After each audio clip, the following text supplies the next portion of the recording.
మొలకల చెరువు నకిలీ మద్యం కేసులో ఎక్సైజ్ పోలీసులు తంబలపల్లె కోర్టులో 540 పేజీలతో ప్రాథమిక ఛార్జిషీట్ వేశారు.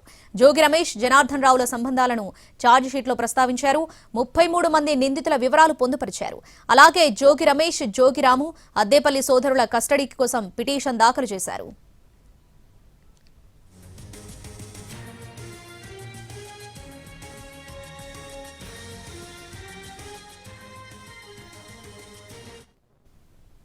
మొలకల చెరువు నకిలీ మద్యం కేసులో ఎక్సైజ్ పోలీసులు తంబలపల్లె కోర్టులో 540 పేజీలతో ప్రాథమిక ఛార్జిషీట్ వేశారు. జోగి రమేష్, జనార్దన్ రావుల సంబంధాలను ఛార్జిషీట్లో ప్రస్తావించారు. 33 మంది నిందితుల వివరాలు పొందుపరిచారు. అలాగే జోగి రమేష్, జోగి రాము, అద్దేపల్లి సోదరుల కస్టడీ కోసం పిటిషన్ దాఖలు చేశారు.